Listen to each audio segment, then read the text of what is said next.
Hey guys, welcome to Digit, and this is going to be an unboxing video of the XPG Gamix D30 DDR4 memory module. Now from the box we can see that this happens to be an 8 GB memory module and it's rated for 3000 megahertz. That's the FSB or the clock speed or the frequency that this memory module is rated at.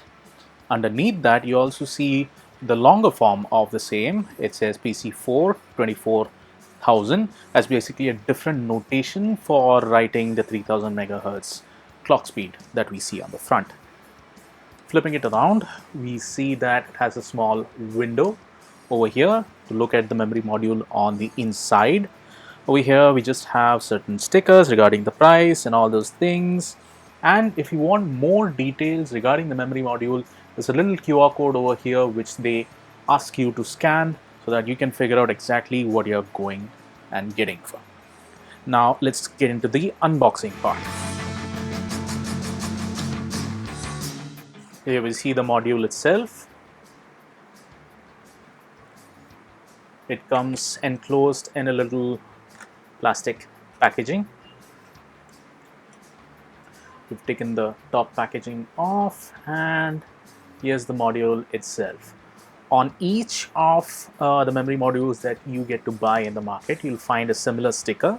This again mentions the serial number, the batch of manufacture, as well as the same metrics that we saw earlier, the fact that this is a 3000 megahertz 8 GB module. So that's mentioned over here. It says DDR4 3000 8 GB, and then it gives you the clock timings. So this one happens to be CL162020. There are different modules with different timings. If you're buying a module for your system, it's always advisable to get timings that are compatible or at least similar. And in certain cases, even if you don't get them, it still might end up being compatible. But the best case is always to go for similar timings. And that's about it for this little unboxing of the ADATA XPG Gamix D30 memory module. This is the front side, and you can see there's a lot of plastic at the top, and the front and the back happen to be enclosed with some metal heatsink, it seems to be. So that's about it for this little unboxing video of the XPG Gamix D30 DDR4 memory module. It's an 8 GB module that's rated for 3000 megahertz. Thank you for watching.